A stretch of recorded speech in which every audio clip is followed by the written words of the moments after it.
C'est un fait. L'urgence écologique s'est imposée dans les débats sur les réseaux sociaux. Mais alors que nous devrions débattre sur des bases objectives des réponses à apporter pour assurer un avenir vivable pour toutes et tous, on assiste aujourd'hui à une manipulation de plus en plus importante des données scientifiques, mais aussi à une explosion du climato-scepticisme en ligne. Le rapport de synthèse du GIEC a été dévoilé le lundi 20 mars et il a donné lieu à de nombreuses récupérations de la part de personnalités politiques ou encore de comptes influents sur les réseaux sociaux. Des récupérations dangereuses qui visent à faire dire aux données scientifiques ce qu'elles ne disent pas pour servir des intérêts politiques ou économiques. Des récupérations qui créent de la désinformation, de la confusion et qui ne sont malheureusement pas nouvelles. Souvenez-vous, déjà en 2021, le gouvernement français s'appuyait sur une étude non scientifique et très questionnable pour vanter son bilan et clamer que la France était classée comme le 4e pays le plus vert au monde. C'est un classement qui rend hommage à tous les efforts qui ont été faits, en particulier dans cette mandature. Plus récemment, sur le sujet des méga-bassines, les interprétations des données scientifiques se sont affrontées. Et là encore, des ministres se sont appuyés sur le rapport du BRGM en le manipulant. Un rapport du BRGM de l'année dernière qui dit le projet, celui-là, en l'état, il vaut le coup. Face à tout cela, nombreux sont les scientifiques, les journalistes aussi, qui passent leur temps à rectifier les informations sur les réseaux sociaux, parfois en vain. Alors, quels sont les dangers de ces manipulations de la science ? Sommes-nous entrés dans l'ère de la post-vérité ? Comment ne pas se faire avoir et rétablir aujourd'hui le consensus scientifique dans les débats en ligne ? Réponse tout de suite dans ce nouvel entretien Blast avec Thomas Wagner, alias Bon Pote.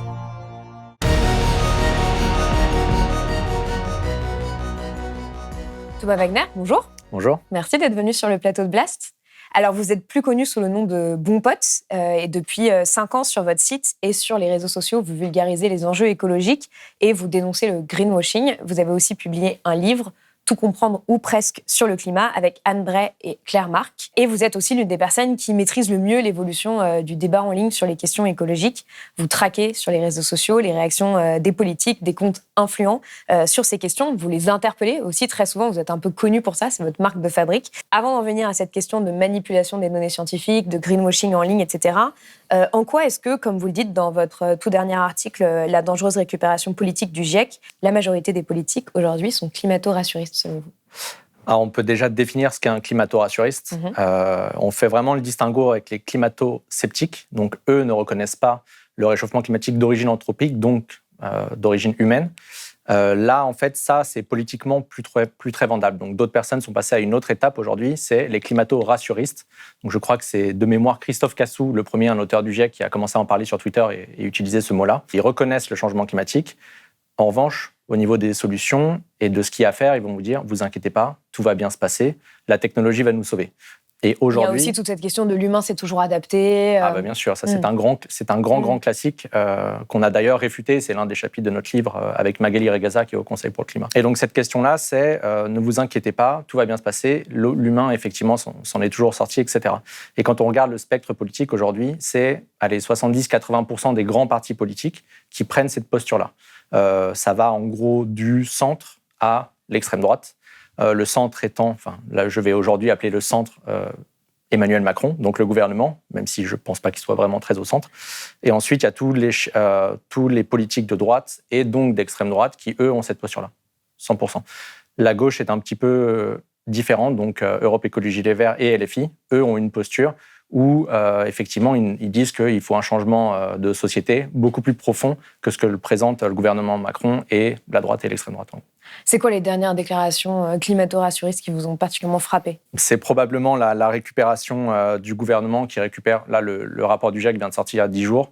On sait que la France, et en tout cas le gouvernement Macron, là, est très loin de faire ce qu'il faut. Ça a été rappelé par le Haut Conseil pour le climat.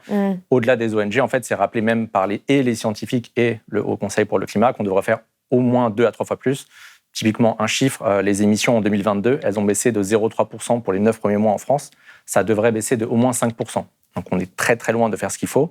Mais ça n'a pas empêché Bruno Le Maire, le jour de la sortie du rapport du GIEC, de communiquer et de dire « le rapport du GIEC est sorti, mais voyez ce qu'a fait la France. On est avant-gardiste, on va avoir une industrie verte. » Donc ce n'est pas une industrie décarbonée, c'est une industrie verte.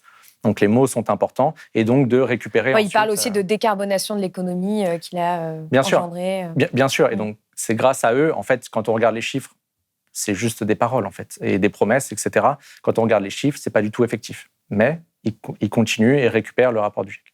Alors, on voit qu'il y a vraiment un enjeu autour de justement ces débats en ligne sur les questions écologiques, puisque le gouvernement utilise les réseaux sociaux pour mettre en avant, enfin simuler en tout cas l'action, faire une sorte de mise en scène de l'action, mais la plupart des personnalités politiques le font aussi. Et c'est assez parlant pour l'exemple de Bruno Le Maire, parce qu'il vous a directement tagué sous son post, alors qu'il n'avait tagué presque que des ministres. Alors, je ne sais pas pourquoi il m'a tagué. Je pense qu'on a un peu une sorte d'amour vache avec Bruno Le Maire.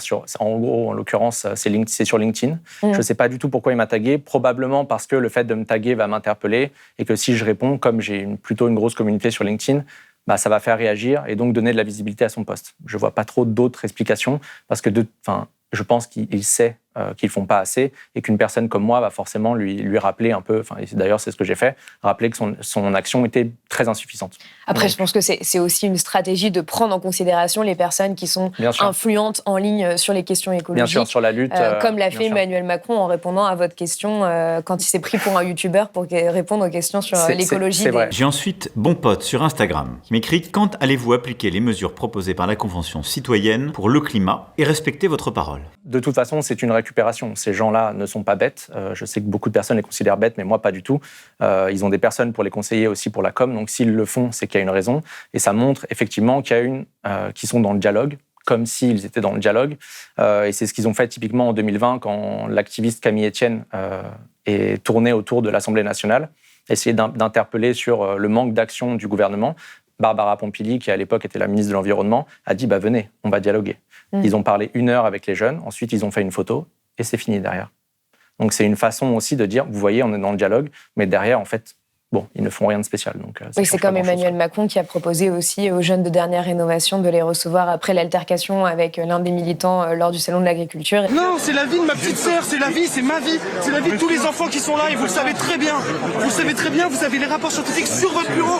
C'est dernière rénovation et on n'arrêtera pas tant que vous agirez pas. Il faut toujours être dans le dialogue. Donc moi j'invite ces jeunes, ce jeune en particulier, celles et ceux qui sont venus, il est parfait de la violence verbale aussi, ceux qui sont venus m'interpeller, à venir dialoguer à l'Élysée. Voilà, on va être dans le dialogue, venez. Et Dernière Rénovation a dit, bien sûr, quand vous voulez, mais juste que ce soit une retransmission publique, qu'on puisse assister un peu au débat. Il n'y a rien du tout depuis. Donc, c'est toujours des paroles et il n'y a pas d'acte, en fait. Et ça a été rappelé par des chercheurs qui ont publié à l'Université de Cambridge, c'est les 12 discours de l'inaction climatique. Donc ça, je l'ai mis moment promo, c'est en page d'accueil du site Bon Pote, parce que ça me paraît tellement fondamental, c'est d'avoir en tête tous les discours qui mènent à l'inaction climatique.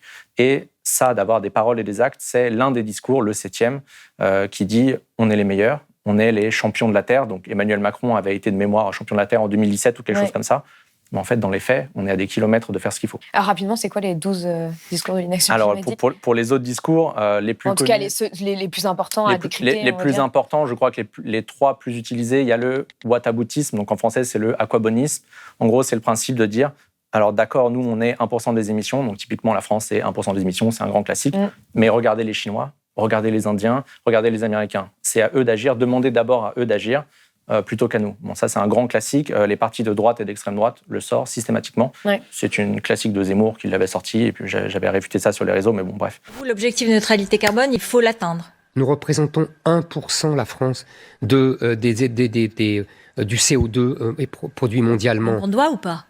Écoutez, franchement, que les Chinois et les Américains commencent. On a essayé aussi de le faire sur Blast. Oui, mais en fait, tu cours et tu es obligé de réfuter. Et pendant que toi, tu réfutes, eux ont déjà ressorti une bêtise et le temps que tu perds du temps à le faire. Vraiment, le whataboutisme est vraiment clé parce que les secteurs aussi, je pense au secteur aérien, le fait très souvent. Ils disent, regardez, nous, on est 2% des émissions en gros. L'informatique, l'IT, c'est 4%.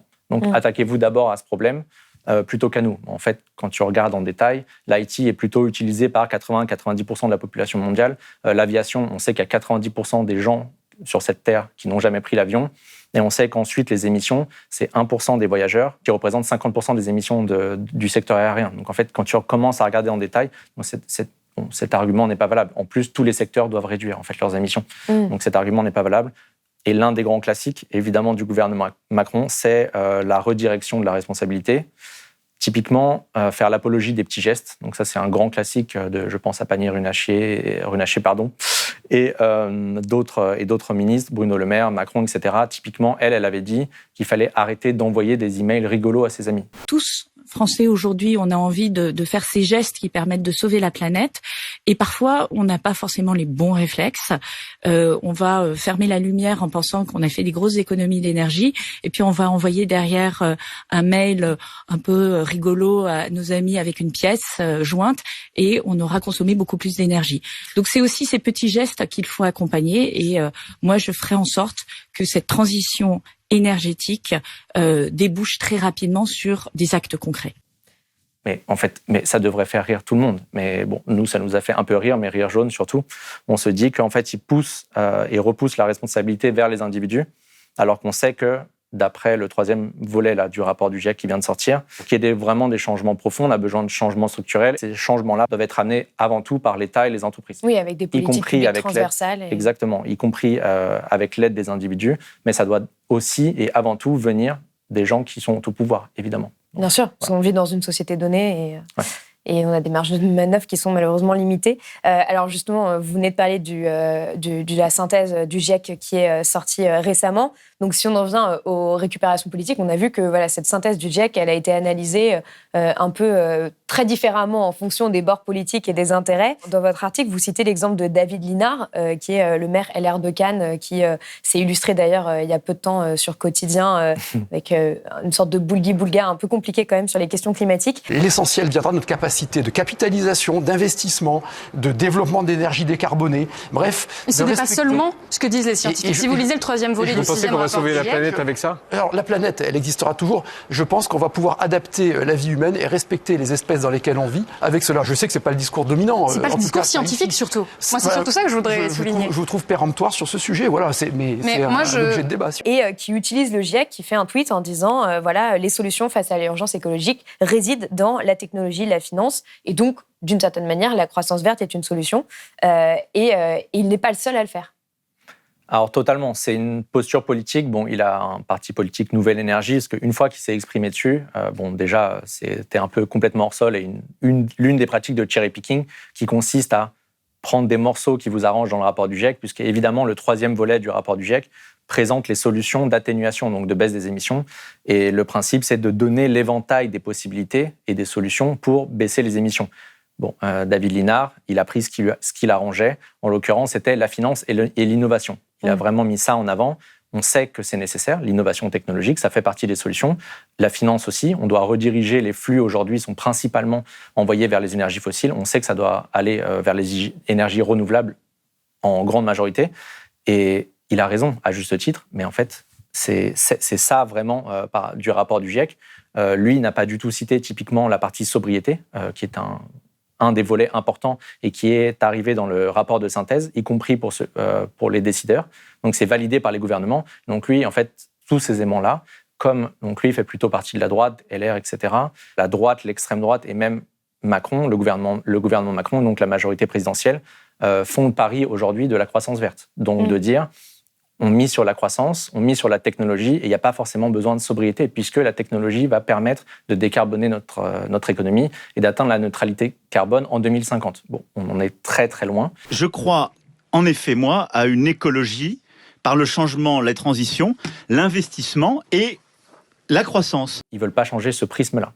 Et surtout ne pas prendre en compte les chapitres du GIEC qui mentionnent la décroissance en fait et qui douchent un peu les espoirs de croissance verte. Alors c'est mentionné et en fait c'est pas catégorique puisque évidemment le GIEC n'est pas prescriptif, ils disent pas prenez la décroissance ou prenez la croissance verte, etc. Ils donnent juste, en revanche ils alertent effectivement sur les limites du découplage et donc de continuer à croître tout en baissant nos émissions. On remarque que ça arrive dans certains pays, mais ça n'arrive pas dans tous les pays, pas au niveau mondial, puisque les émissions continuent elles ont grimpé de mémoire de 0,9% au niveau mondial en 2022, alors qu'on devrait déjà baisser nos émissions, en fait. Si on veut limiter et respecter l'accord de Paris, donc avoir un réchauffement mondial de 1,5 degré au niveau mondial, on devrait déjà être en train de baisser nos émissions.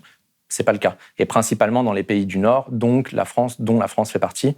Et pour l'instant, on est vraiment très très loin de respecter nos objectifs. Et ce que vous montrez, c'est qu'il n'y a pas que les personnalités de droite qui se saisissent du GIEC pour servir leurs intérêts, mais il y a aussi des personnalités de gauche qui vont dire, par exemple, le GIEC dit que le nucléaire, c'est mal, etc. Oui, alors ce qui a été très triste là, donc le rapport est sorti il y a 10 jours pile, en regardant un peu toute la communication et des politiques et des éditorialistes, etc., on a vu que plusieurs personnes en ont profité, et c'est comme d'habitude, pour dire le GIEC recommande X ou Y, et donc la question du nucléaire en France, bon, tout le monde en parle, on devrait beaucoup moins, enfin, pas forcément moins en parler, mais parler plus d'autres sujets, mais vraiment, ça focalise beaucoup l'attention. Oui, parce qu'on a tendance, de toute façon, en France, à réduire les questions écologiques aux questions énergétiques, malheureusement. Donc, questions énergétiques et questions électriques, en plus. En fait, souvent, il y a un manque de distinguo entre les deux. Et effectivement, puisqu'on parle de la gauche, donc on va dire Europe Écologie Les Verts et LFI, les deux en ont profité pour récupérer le rapport du GIEC et pour dire, vous voyez, le rapport du GIEC met en avant l'avantage d'investir et de développer les ENR, ce qui est vrai, qui est un vrai levier, et de dire, c'est beaucoup plus efficace que le nucléaire, où certains ou certaines députés sont même allés dire, ils recommandent les ENR par rapport au nucléaire. Les énergies renouvelables. Voilà, les énergies renouvelables, ce qui est vraiment faux, puisque, on le rappelle, le GIEC ne recommande rien, il donne juste la palette des solutions, et ensuite c'est aux politiques, en espérant démocratiquement de prendre des choix politiques. Enfin voilà, en fait, de gauche à droite, on récupère les rapports scientifiques, on fait du cherry picking, donc on prend ce qui nous arrange, et ensuite, parce que ça sert notre discours politique, et on y va, et peu importe que les scientifiques puissent derrière dire bah non, en fait, c'est faux ce que vous dites, etc. Ça a beaucoup moins d'impact, en tout cas sur les réseaux sociaux, que des politiques qui parlent, évidemment. Mais alors en quoi c'est dangereux tout ça ? C'est de la récupération, de mon point de vue. Je pense que c'est un phénomène croissant, et je pense qu'on est vraiment qu'au début parce que, et malheureusement, le climat n'est pas encore un sujet et le sujet principal des discussions. Mais il l'est de plus en plus. Enfin, on voit même, ne serait-ce qu'en quelques années, que... Il l'est de plus en plus. Même pendant la présidentielle, il n'y a aucun candidat qui pouvait ne pas en parler du tout. Je ne dis pas qu'ils en ont beaucoup parlé, mais... C'est vrai, ça devient un sujet, et en fait, même à droite et à l'extrême droite, si vous écoutez les discours, même Marine Le Pen aurait un mot à dire sur le climat. Bon, en fait, quand tu regardes en détail, elle n'a pas grand-chose à dire. Par curiosité, je suis allé regarder la semaine dernière ce qu'elle pensait du rapport du GIEC. Donc, j'ai regardé sur Twitter, typiquement, parce que c'est là qu'elle communique le plus. Et elle n'a jamais évoqué le rapport du GIEC.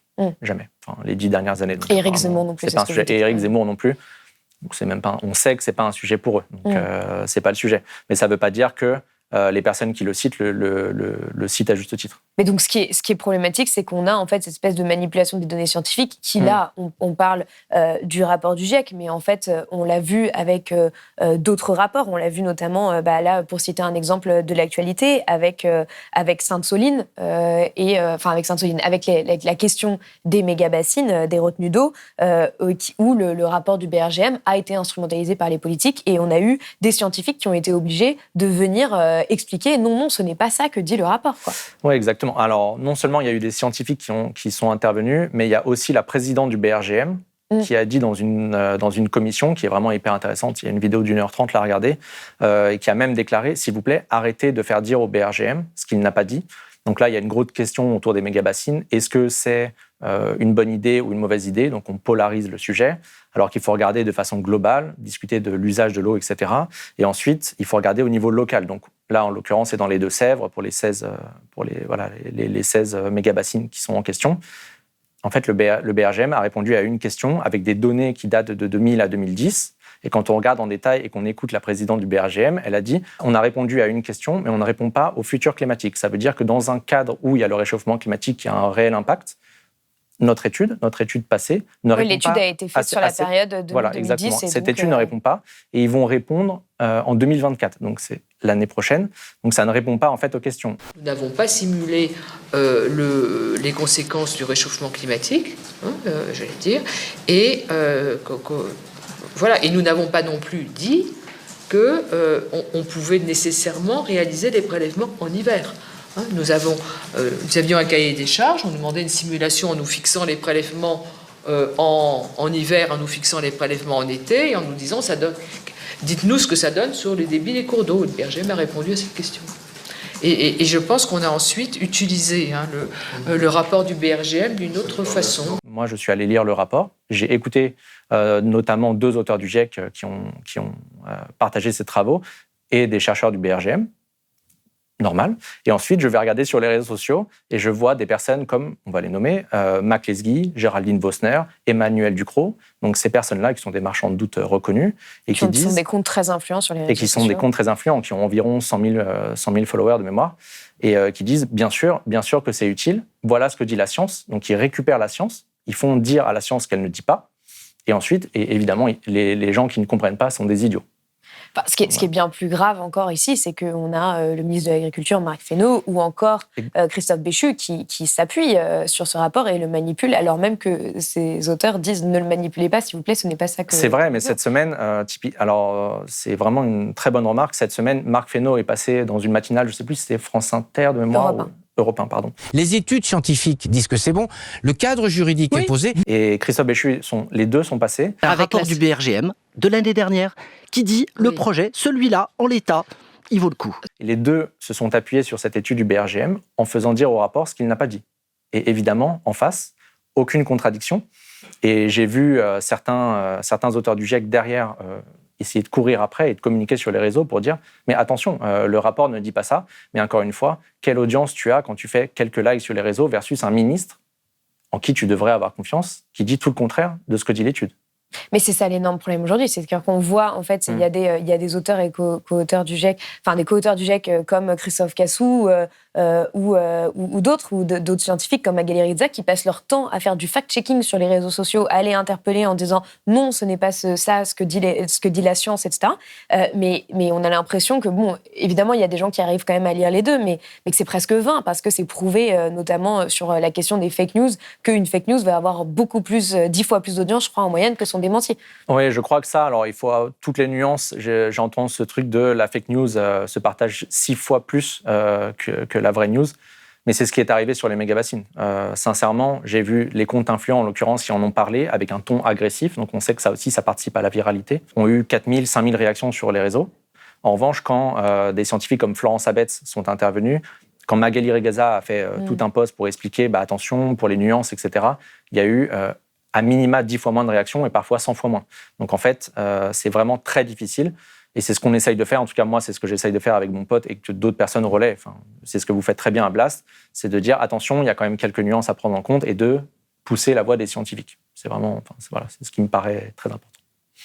Mais alors, à votre avis, comment est-ce qu'on peut mettre fin à cette manipulation politique des données scientifiques, c'est-à-dire à la fois de la part des politiques et des journalistes, parce que c'est vrai qu'on voit que c'est un phénomène qui est de plus en plus important et ça crée un débat public pas du tout apaisé et pas du tout clair pour les personnes qui ne sont pas forcément spécialistes de ces questions et qui ne s'y retrouvent pas. Enfin, moi, j'ai beaucoup de gens qui m'ont écrit, par exemple, ces derniers temps en me disant c'est quoi les méga-bassines, je ne sais pas si c'est bien ou pas bien, etc. Quoi. Et là, en plus, les méga-bassines, on parle vraiment d'un micro-sujet sur la gestion de l'eau. Malheureusement, on a des problématiques bien plus importantes qui nous attendent. C'est extrêmement compliqué. En fait, il faut y passer du temps. Si une personne pense pouvoir comprendre un tel sujet en 10 minutes, c'est impossible. Tu peux y passer des dizaines et des centaines d'heures, même que ce soit même ta spécialité. C'est pareil, il faut vraiment admettre que c'est des sujets compliqués, des sujets techniques, mais pas seulement. C'est des sujets aussi politiques. Typiquement pour les méga-bassines, on devrait discuter de l'usage de l'eau, à quoi ça sert, etc., plutôt que de dire et d'imposer la solution. Et ça devrait être ensuite une solution, locale en l'occurrence, et une solution discutée démocratiquement. Est-ce que vous êtes d'accord, pas d'accord? Est-ce qu'on vote, etc. Donc il faudrait vraiment amener les choses autrement. Pour l'instant, moi, le seul moyen que j'ai vraiment trouvé, c'est de faire porter la voix des scientifiques. Et je le fais, et je le fais autant que possible, d'expliquer, de rappeler que c'est compliqué. En fait, vous ne pouvez pas comprendre des problématiques aussi complexes en 1 minute. C'est pareil pour le changement climatique. Ça me fait penser à Jean-Marc Jancovici qui dit c'est minimum 20 heures pour se former sur ces sujets-là, bien sûr. Mais en fait, en travaillant sur ces sujets-là, vous vous formez tous les jours. Vous apprenez tous les jours. Les méga-bassines, c'est... tous les jours. Bien sûr, mais c'est une chance et une richesse intellectuelle incroyable. Mais c'est un sujet. Vous allez être spécialiste typiquement sur l'Amazonie ou un point de bascule en Amazonie. Vous allez vous former là-dessus, mais vous serez bon sur un sujet. Ça ne veut pas dire que vous serez fort sur l'Antarctique, etc. Donc il faut y passer du temps. Il faut le rappeler. Bon, c'est une ligne de conduite à avoir. Je pense aussi à autre chose. L'un des axes, c'est le choix des invités. Qui vous faites parler et pourquoi cette personne est crédible. Typiquement, tout à l'heure, on parlait du GIEC.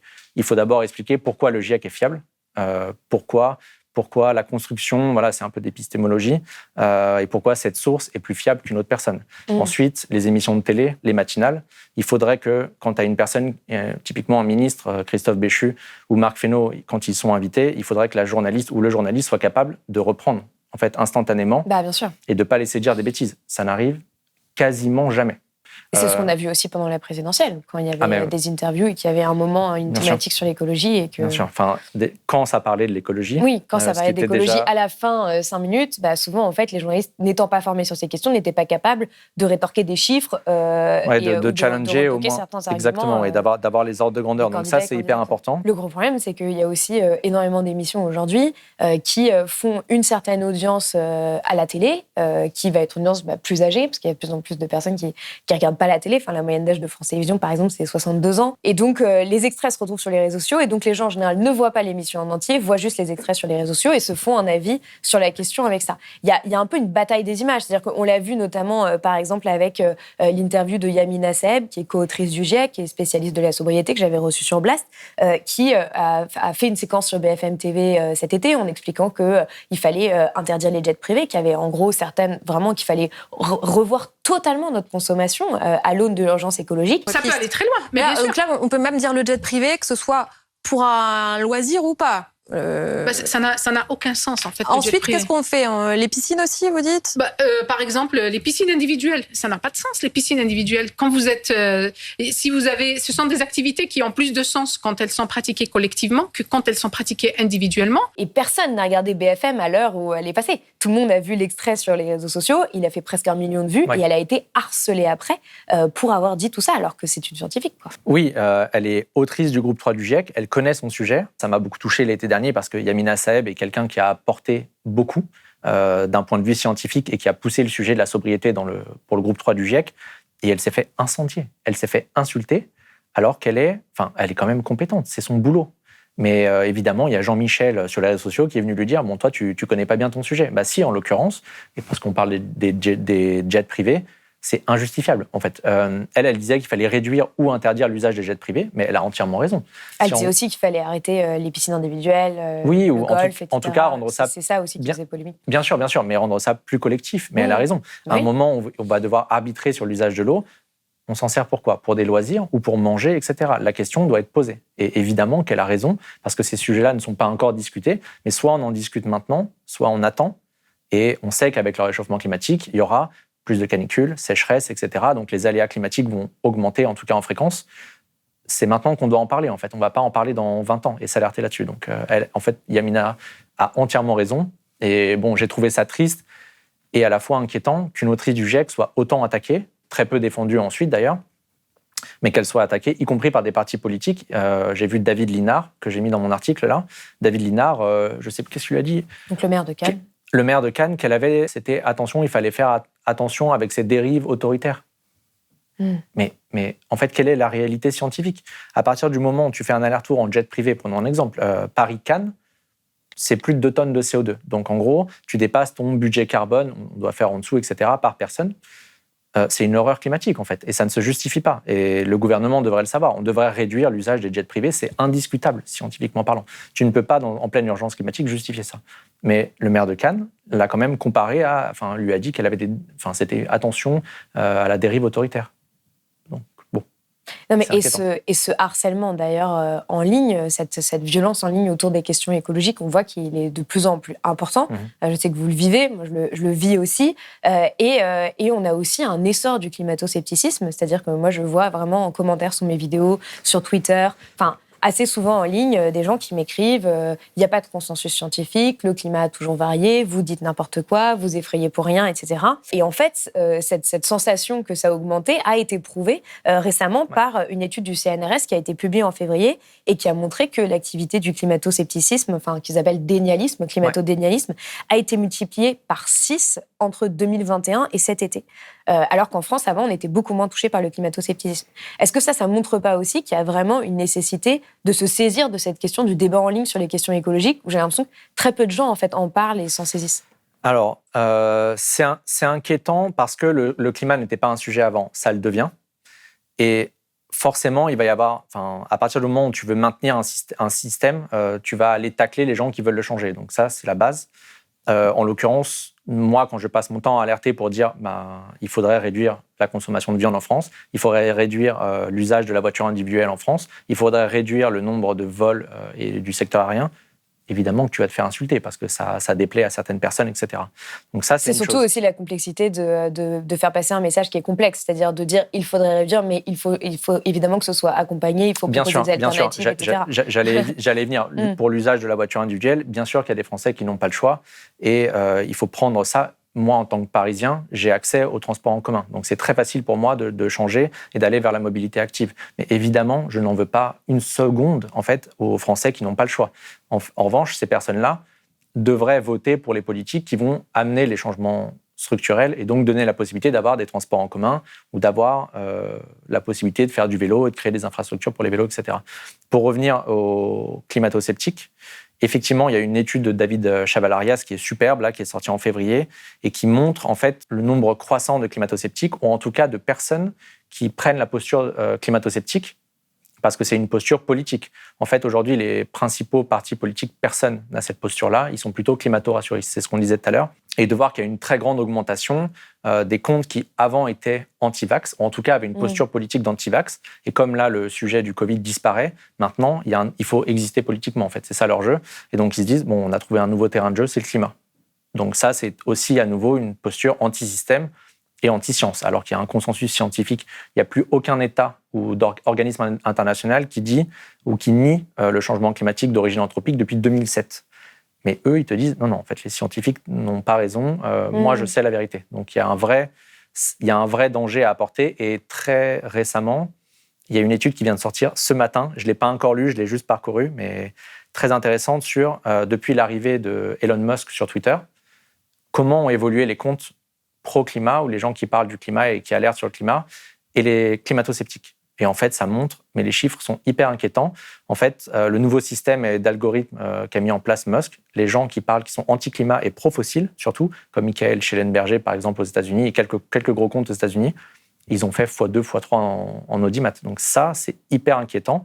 Et les autorités en France ou aux US ne prennent pas du tout ça en compte. Le climato-scepticisme, et là, on parle de Twitter, mais en ligne, il y a aussi LinkedIn, il y a Instagram, il y a Mastodon dans une moindre mesure, et Facebook. Mais là-bas, les fake news pullulent. Personne ne prend ça en compte. C'est pas un problème. Tu peux être climato-sceptique, et des fake news, j'en vois sur la voiture électrique, j'en vois sur plein de sujets. Mais oui, c'est très inquiétant, et c'est pas pris en compte par les autorités. Toujours pas. Ouais. Aujourd'hui, on peut être climato-sceptique. On sait que l'inaction climatique tue aujourd'hui. Le greenwashing, donc, tue, par essence. Mais c'est pas pris en compte. Légalement, on peut être climato-sceptique. Il n'y a pas de problème. Et d'ailleurs, légalement aussi, et sur tous ces réseaux, on peut largement faire du greenwashing. Je pense qu'il y a plein de personnes qui doivent recevoir des messages sponsorisés d'entreprises qui expliquent comment elles sont en train de changer telle ou telle chose, ou pour montrer que leurs produits sont complètement éco-responsables. On a vu des entreprises comme Total le faire, comme Air France.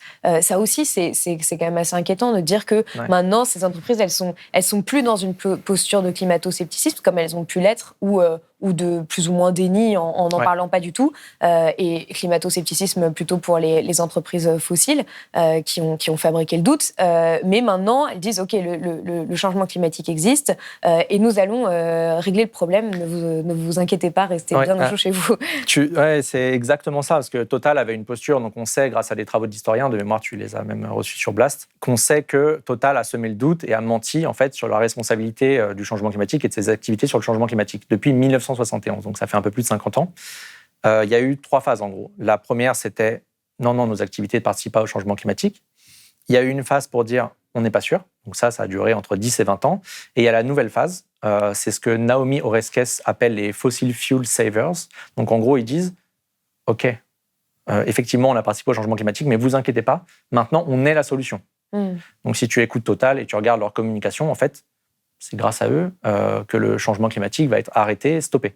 Ce qui est très intéressant, c'est qu'il y a eu une communication récente, il y a 2 ou 3 mois de mémoire, où Total a effectivement essayé de récupérer le rapport du GIEC, où ils ont dit le GIEC dit et valide notre projet ICOP. Donc le pipeline, Le pipeline dont on a parlé sur Blast, qui va être entre l'Ouganda et la Tanzanie, qui va émettre 34 millions de tonnes de CO2 par an. Par an, ouais. Donc, qui est une catastrophe écologique. Et donc, le rapport du GIEC dit, alors il dit deux choses. Il dit, un, tout nouveau projet fossile, donc de gaz, pétrole ou charbon, nous fait sortir de l'accord de Paris. Donc, ça a des conséquences évidemment humaines, et potentiellement des millions de morts. Ça, c'est un. Et deux, dans le troisième volet, il dit qu'on doit même fermer les infrastructures fossiles. Donc ça, c'est ce que dit le rapport du GIEC. Mais Total a dit, regardez, même le rapport du GIEC valide. Et c'est parti sur les réseaux sociaux. Mais je me suis dit, mais attends, mais c'est pas possible, un mensonge pareil. Et heureusement... Surtout qu'en plus, le rapport du GIEC dit qu'il va falloir une fermeture anticipée des infrastructures fossiles et surtout aucune nouvelle. Donc, c'est ça. Et bon, on est là, c'est une sorte de post-vérité, en fait. Mais qu'est-ce qu'il raconte ? Et heureusement, il y a eu une tribune des scientifiques, mais c'est encore du temps de perdu. Mais heureusement, les scientifiques sont montés au créneau et ont publié une tribune pour dire, attention, ne récupérez pas le rapport du GIEC. Le rapport du GIEC ne dit pas du tout ce que vient de dire Total, etc. Encore une fois, je pense que ça parle à une niche, alors que ça devrait être... Enfin, c'est un scandale, en fait, ce qu'a fait Total. Mais... Oui, c'est peut-être qu'il y a beaucoup plus de personnes qui ont eu le message de Total que la tribune des scientifiques. Alors, entre autres, oui. Puis en plus, c'est sorti un jour où l'annonce des profits de Total est sortie. Donc, en fait, c'est passé à la trappe médiatiquement. On n'a pas de bol à chaque fois qu'il y a une news un peu intéressante sur le climat, ça passe à la trappe médiatique. Mais c'est intéressant, effectivement, de regarder. Les entreprises le font depuis un moment. Le Air France avait fait ça aussi.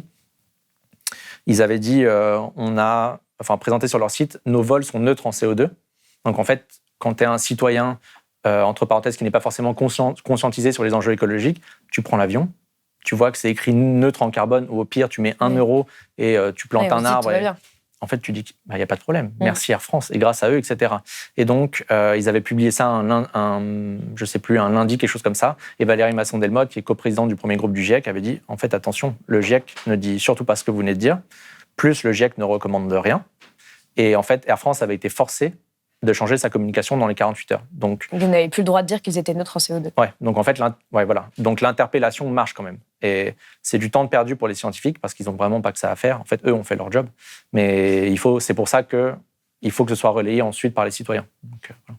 Mais alors, est-ce que pour vous, justement, pour finir, on est entré dans une sorte de post-vérité sur toutes ces questions climatiques, enfin, de façon générale d'ailleurs, mais en tout cas sur ces questions écologiques, c'est particulièrement préoccupant parce que si on ne se met pas d'accord quand même sur un consensus scientifique pour établir les directions qu'on veut donner à notre société, c'est pas trop comment faire, quoi. Alors, je ne vais pas donner une réponse qui est super enthousiaste, j'aimerais, mais moi, je vois, et en fait, je me base surtout sur ce qui se passe dans d'autres pays, et je ne pense pas que la France sera une exception. La Suède, en Italie, et surtout, en fait, si on doit prendre un exemple, c'est les États-Unis, ce qui s'est passé aux États-Unis. La posture et les discours de Trump et de post-vérité, notamment sur le climat, il disait en direct, et surtout les débats face à Biden en 2020, il avait vraiment un discours climato-sceptique. Oui. Et c'était pas disqualifiant. Et en France... Oui, il disait que le changement climatique était un complot inventé par les Chinois. Un complot inventé par les Chinois. Bon, voilà. Il faut le rappeler quand même, c'est important. Ça me fait sourire. C'est n'importe quoi, évidemment. Mais en fait, en France, il faut aussi rappeler, et c'est pas un chiffre qui est vraiment reluisant, on a, selon la question, d'après les sondages, entre 20 et 40% de personnes qui sont climato-sceptiques en France. Qui doutent du consensus scientifique. Et fonction de la question, donc si on leur demande quelle est la part et de l'origine humaine et à quel point l'humain est responsable, ça peut monter dans certains sondages à 60%. Donc c'est énorme. Et je ne vois pas cette part ne bouge pas vraiment en fait depuis 10 ou 20 ans. Donc il y a quand même une partie de la population qui peut être sensible à un certain discours. Et évidemment que là, plus l'urgence climatique va se faire, plus les discours potentiellement autoritaires peuvent faire écho. De dire, de toute façon, ce n'est pas de notre faute, c'est de la faute des Chinois. On veut en restreindre et attaquer les libertés individuelles en France. Donc ça, c'est un des discours de la fameuse écologie punitive. Donc en fait, cette expression n'a pas de sens, mais elle a été récupérée par les Républicains. C'était même marqué dans leur fascicule en 2022 par Valérie Pécresse. Le gouvernement l'utilise très fréquemment. Bruno Le Maire, Emmanuel Macron. Et il a dit, mais en fait, si on fait autre chose que la croissance verte, on va le retour et nous comparer à des Amish. Donc ça, c'est quand même assez... Voilà. Et évidemment, l'extrême droite parle de l'écologie punitive très fréquemment. Et aujourd'hui, en fait, si tu additionnes ces partis politiques, c'est quand même majoritaire. Donc l'urgence, elle n'est pas vraiment perçue et ces partis peuvent mentir, en tout cas pour l'instant, et ça passe. Ce n'est pas disqualifiant. Ça veut dire que raconter aujourd'hui n'importe quoi sur le climat, c'est pas disqualifiant. Donc j'espère que ça va changer. Je fais tout pour, et je sais que Blast fait tout pour. Mais pour l'instant, je vois pas que ça aille dans la bonne direction. Alors, qu'est-ce qu'on peut faire, justement, pour les personnes qui nous écoutent, qui sont un peu désespérées par ce qu'on est en train de dire, qu'est-ce que peuvent faire, à votre avis, les citoyens et les citoyennes, et surtout, moi, quelque chose qui m'intéresse, c'est... est-ce que ça marche d'interpeller ? Vous faites quand même ça en permanence. C'est-à-dire que dès que quelqu'un dit une connerie sur les questions écologiques, vous écrivez un commentaire en dessous, ou vous allez leur écrire un message privé, etc. Et vous avez en plus maintenant quand même des gens, comme vous avez beaucoup de gens sur vos réseaux sociaux, qui le font avec vous, quoi. Ouais. Alors la bonne nouvelle, c'est que ça marche. Ça marche pas tout le temps, mais ça marche. Je vais donner un exemple. Typiquement, quand j'ai interpellé BNP et lors de leur mise en demeure, et maintenant ils sont mis en examen d'ailleurs pour le non-respect de leur devoir de vigilance, la responsable RSE BNP est venue me répondre sur LinkedIn. Et depuis, on a prévu de débattre. Donc ça marche, en fait, d'interpeller. Mais ces gens-là ne marchent qu'à la pression. Il n'y a rien d'autre qui marche. Donc c'est le fameux name and shame, quoi. Le fameux name and shame. Alors, cette expression, le name and shame, légalement, c'est de respecter la loi. C'est même pas d'interpeller. C'est pas une question de morale, c'est de respecter la loi. Mais même ça, ils le font pas, en fait. On a vu là récemment, vous ne respectez pas la loi, quoi. On a vu récemment que les entreprises ne publiaient même pas ce qui est une obligation légale, le scope 1, 2, 3, donc leur bilan carbone. Même ça, c'est pas fait. Donc on devrait avoir, il y a un bon pote, mais on devrait avoir 1000 bons potes qui interpellent et les politiques et les entreprises sur ce sujet-là. Donc ça, c'est le petit côté positif. Ça marche d'interpeller, et ça marche pour les entreprises, ça marche pour les influenceurs. On n'a pas du tout là parlé d'Instagram et des influenceurs, mais les personnes qui offrent des voyages en avion typiquement aujourd'hui, ça devrait plus exister en urgence climatique. En fait, de faire des concours pour gagner un aller-retour à Tahiti, ça devrait plus exister. Le fait d'interpeller ces personnes-là, ça marche. C'est-à-dire elles disent qu'elles vont plus le faire. Alors j'ai des personnes qui se sont engagées à plus le faire. Il y a des personnes que j'ai interpellées il y a déjà maintenant 2 ans qui ne le font plus et qui ont un peu pivoté. Mais bien sûr qu'il faut prendre en compte ensuite le business model, soit de l'entreprise, soit de la personne. Parce que, en fait, si tu vis à 100% grâce à ça, tu ne peux pas arrêter du jour au lendemain. En fait, ça prend du temps et il faut que ces personnes puissent se former, comprendre que ça a des incidences et voir ensuite quelles sont les solutions. Mais il y a des vrais résultats. Je pense à une personne qui vit grâce à un sponsor de Air Tahiti. Elle en discute et elle regarde comment financièrement changer ça. Donc, ça prend du temps. Après, c'est pas exactement la même chose de faire en sorte que un influenceur ou une influenceuse arrête de vendre des voyages en avion et que des politiques arrêtent de manipuler des données scientifiques pour ensuite que ça justifie derrière justement leurs politiques qui vont potentiellement aller à l'encontre de la planète, quoi. Bien sûr. Mais en fait, c'est qu'il faut attaquer sur tous les fronts. Et les politiques, et les sportifs, et les influenceurs, sur tous les fronts. Et que ce soit au niveau international d'ailleurs, national, régional, départemental, partout, dans les villes. Vraiment, mon conseil, c'est d'agir là où vous pouvez vraiment avoir du pouvoir. Et je crois que le niveau local est vraiment là où on peut appuyer, et dans les entreprises, en fait, et au niveau de votre ville. Un conseil municipal, là, vous pouvez avoir du pouvoir, en fonction de la taille de la ville, bien sûr. Mais il faut aller là où vous pouvez avoir du pouvoir. Si vous êtes seul, il faut toujours réorganiser, en fait, votre action et le mettre dans une perspective collective. En fait, seul, on n'arrive à rien. Moi, j'ai maintenant des centaines de milliers de personnes qui suivent Bon Pote. Mais en fait, si les personnes ne partagent pas mon travail ou ne m'aident pas à interpeller les politiques et les entreprises, je ne sers à rien, en fait. Donc, il faut toujours retracer ça dans une lutte collective. Et c'est vraiment le but. Et en fait, on parlait tout à l'heure de l'éco-anxiété. Le fait d'être en action, c'est vraiment ça. Et c'est, je crois, quelque chose qui est plutôt unanime. Le fait d'être dans l'action, ça permet de faire passer l'éco-anxiété. Donc, voilà.